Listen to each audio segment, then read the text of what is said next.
어제 저는 우리 교우님들과 함께 문종철 주혜진 교우님께서 준비해 주신 잔치에 잘 다녀왔습니다. 우리가 만일 두 개의 잔치로부터 동시에 초대되었다면 우리는 어디로 가야 할지 고민입니다. 파티의 성격과 주최자와의 관계 여러 가지를 고려해보고 결정하죠. 오늘 교회력에 따른 성서 전과 본문은 우리를 두 개의 잔치로 초대하고 있습니다. 첫 번째 잔치는 출애굽기에 등장하는 아론이 준비한 금송아지 잔치입니다. 모세는 하나님을 만날 때 늘 혼자 산에 올라가서 만납니다. 하나님은 메두사같이 쳐다보기만 해도 죽을 수 있는 무시무시한 존재이기 때문에 당시 사람들은 하나님을 모세 정도의 영빨은 되어야지 만날 수 있다, 이렇게 생각을 했습니다. 사람들은 하나님과의 만남을 거부하고 모든 것을 모세에게 전적으로 맡겼습니다. 그런데 산에 올라간 모세가 며칠이 지나도 내려오지 않습니다. 사람들은 불안해하기 시작합니다. 지금까지는 모세만을 믿고 여기까지, 이 광야까지 꾸역꾸역 왔지만, 그런데 만약 여기서 모세가 죽기라도 한다면, 만약 산에서 내려오지 않는다면 이 사람들은 어떻게 되겠어요? 지금 완전 멘붕인 상태인 거죠. 불안에 떨던 사람들은 아론에게 가서 이렇게 요청합니다. 우리가 지금 불안해서 죽을 지경이니, 미칠 지경이니 우리에게 신을 만들어 주십시오. 아론은 사람들로부터 금부치를 모아서 그것을 녹이고 송아지 상을 만들었습니다. 자, 이것이 너희를 이집트에서 이끌어낸 너희의 신이다. 아론은 이 금송아지 상을 놓고 절기를 지키기로 합니다. 사람들은 그 앞에서 제사를 드리고 먹고 마시다가 흥청거리며 뛰놀았습니다. 순식간에 이 광란의 파티 현장이 된 것입니다. 그리고 이 잔치는 이들이 광야에서 지은 죄 가운데 가장 심각하고 가장 악질적인 죄, 바로 우상 숭배가 되었습니다. 저도 어렸을 때는 흥청거리며 뛰노는 것을 좋아했는데요. 물론 다행히 지금은 아닙니다만, 그것이 어째서 그렇게 커다란 죄가 될까 생각했습니다. 여러분도 그런 적이 있지 않나요? 다행히 지금은 그러지 않잖아요. 조금 놀 수도 있는 거 아니겠습니까? 또 우리도 매주 십자가를 바라보며 예배를 드리고 있는데 금송아지를 놓고 제사를 드리는 것이 어째서 큰 잘못이 될까요? 신의 형상을 표현하는 것들은 이미 교회에도 많이 있지 않습니까? 금송아지는 돈, 음란, 살인이 담겨 있는 이 풍요로운 동쪽 땅의 제사 의례를 상징합니다. 그 금송아지가 가르쳐 주는 것은 이겁니다. 눈에 보이지 않는 하나님이 아니라, 그러니까 눈에 보이지 않는 사랑과 해방이 아니라 부자 중에 부자, 왕 중에 왕, 바로 눈에 보이는 힘이 우리를 구원할 거라는 이야기죠. 내 계좌에 돈이 풍족하게 있어야 불안하지 않고, 또 나에게 더 강력하고 잔인한 살생 무기가 있어야 편안한 밤을 만들 거라는 이야기는 광야에서 아무것도 가지지 못했던 이스라엘 사람들에게는 너무나도 매력적인 이야기였습니다. 아니, 까놓고 말해서 해방이 밥 먹여주냐고요. 사랑이 적들의 침략을 막아줍니까? 가난과 배고픔을 통해 배울 수 있었던 하나님의 가르침보다 이 금송아지가 보여주는 것들이 훨씬 매력적이었습니다. 그러나 그 잔치에 참여한 이들을 향한 대가는 너무나도 참혹합니다.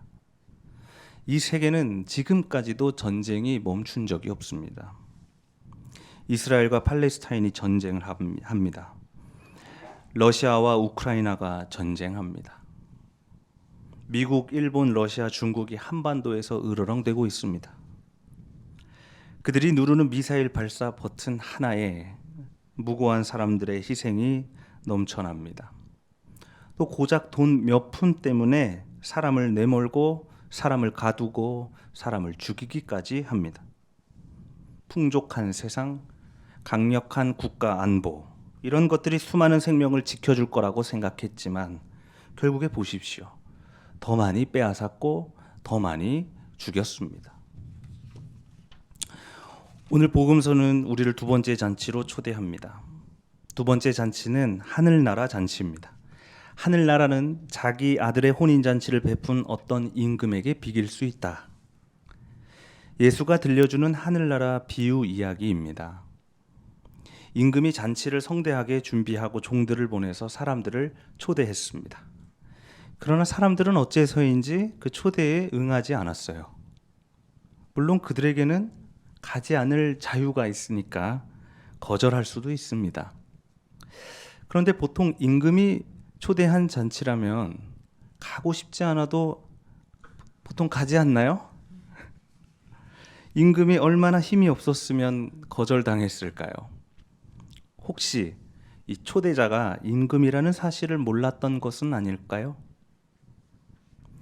사람들이 왜 잔치에 가지 않았냐 하면 그들은 지금 잔치에 가서 놀고 먹을 시간이 없었기 때문입니다.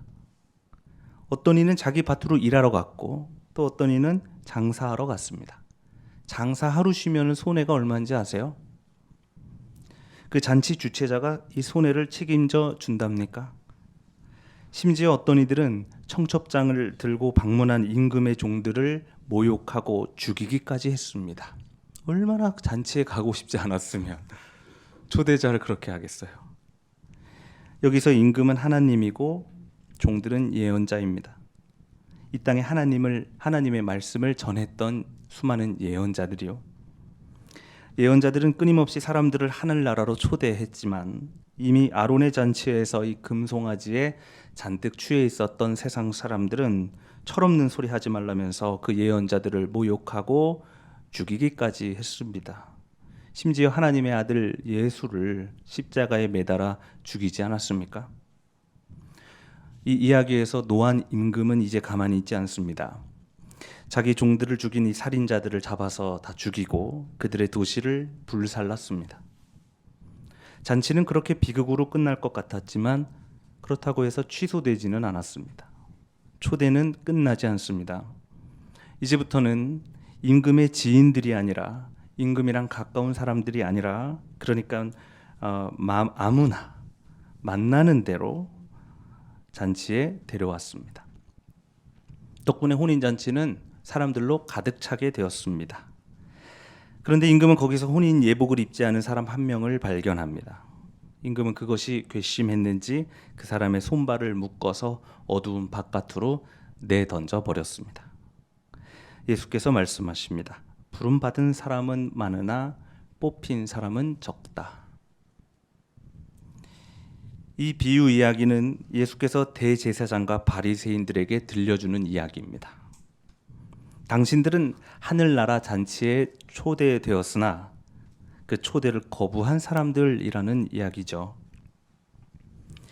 이 이야기에 의하면 바리새인들은 초대를 거부만 한 것이 아니라 그 청첩장을 들고 온 그리스도를 십자가에 달아 죽여서 다른 이들까지도 하늘나라에 들어가지 못하게 만드는 사람들입니다.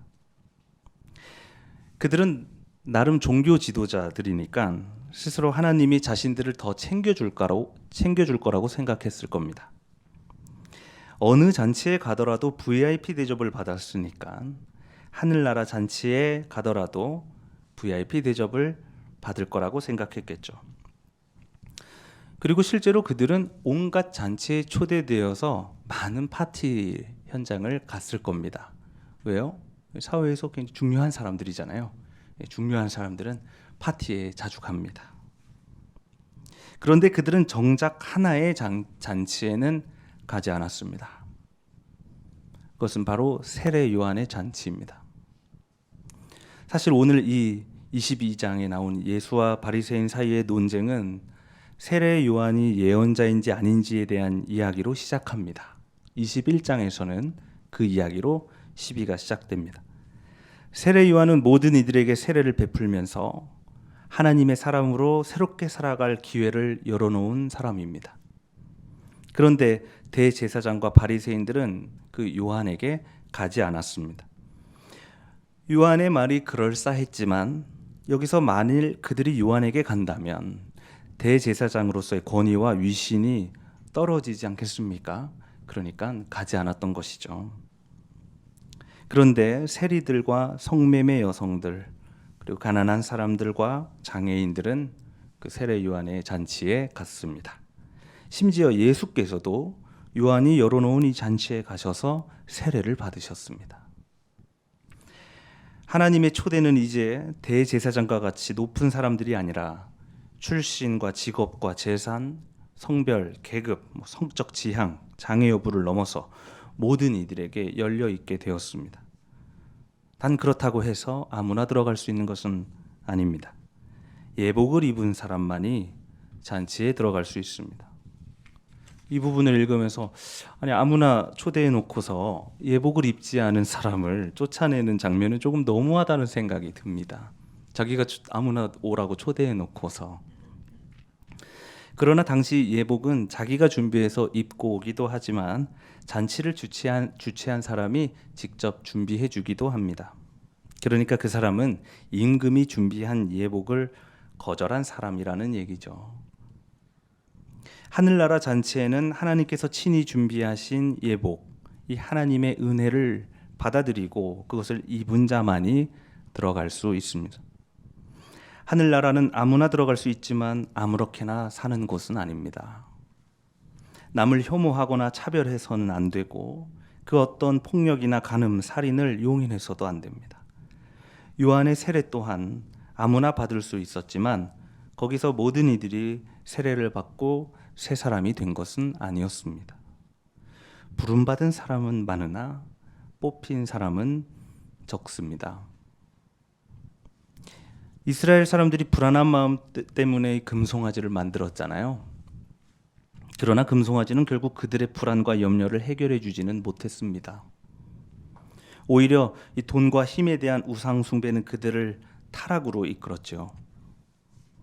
그렇다면 우리 안에 염려를 물리치고 우리의 마음을 지켜주는 것은 무엇일까요? 우리는 어느 잔치로 가야 하겠습니까? 어두운 밤 빛이 사라지면 우리 안에 두려움이 엄습합니다. 마치 산 밑에서 모세를 기다리던 사람들이 덜컥 겁을 먹은 것처럼 우리는 불안해합니다. 윤석열 정권 아래에서 염려로 살아가는 사람들이 많아지고 있습니다. 전쟁의 위협이 강해지는 요즘 이 불안에 떠는 사람들도 많아지고 있습니다. 최근에 저도 어떤 일을 겪고 얼마나 겁을 먹었는지 몰라요. 아주 작은 나쁜 생각 하나에도 온몸이 마비가 됩니다. 나에게 있어서 가장 소중한 것을 잃을지도 모르겠다는 이 악독한 두려움 앞에서 돈, 명예, 권력, 심지어 이 종교까지도 다 무슨 소용이랍니까? 그럴 때 오늘 빌립보서 말씀이 우리를 위로합니다. 주님 안에서 항상 기뻐하십시오. 다시 말합니다. 기뻐하십시오. 주님께서 가까이 오셨습니다. 아무것도 염려하지 말고 모든 일을 오직 기도와 간구로 하고 여러분이 바라는 것을 감사하는 마음으로 하나님께 아뢰십시오. 그리하면 사람의 헤아림을 뛰어넘는 하나님의 평화가 여러분의 마음과 생각을 그리스도 예수 안에서 지켜줄 것입니다. 요즘 저희 장모님께서 저에게 자주 하시는 말씀이 있습니다. 그것은 웃자입니다. 웃자. 갑자기 막 그러세요. 웃자. 황서방 웃자. 저는 지금 웃을 기분이 아니라고. 저는 지금 웃을 기분이 아니에요. 잔치에 들어갈 기분이 아닙니다. 라고 그 억지 웃음을 거부했습니다만 가만히 생각해 보면 장모님의 말씀이 맞는 것 같기도 합니다. 여러분 기뻐하십시오. 다시 말합니다. 기뻐하십시오. 주님께서 어둠 안에 주저앉은 우리에게 가까이 오셨는데 어떻게 우리가 기뻐하지 않을 수 있겠습니까? 주님께서 이미 내 안에 충만한데 언제까지 우리가 슬픔에 빠져 있을 수는 없지 않습니까? 지금도 주님은 나를 하늘나라 잔치로 초대하고 있는데 가난하고 굶주린 나를 위해서 예복까지 친히 준비하셨다는데 내가 어찌 두려워할 수 있겠습니까? 나에게 기도할 수 있는 손이 있고 찬양할 수 있는 입술이 있는데 차마 내가 기도하지 못할 때도 성령께서 말할 수 없는 탄식으로 나를 위해서 지금도 기도하고 있는데 내가 무엇을 염려하겠습니까? 사랑하는 교우 여러분, 이 불안한 마음은 금송아지 같은 우상으로 달래는 것이 아닙니다. 많은 이들이 종교를 그런 식으로 붙들고 있을지라도 종교는 본래 그런 것이 아닙니다. 이제는 금송아지, 아니 지푸라기라도 잡고 싶었던 이 소나기의 힘을 빼시고 우리 가벼운 마음으로 하늘나라 잔치에 들어갑시다. 그러면 사람이 도저히 헤아릴 수 없는 하나님의 기쁨과 평화가 우리의 마음을 지켜줄 것입니다. 오늘 주신 말씀을 다 함께 묵상합시다.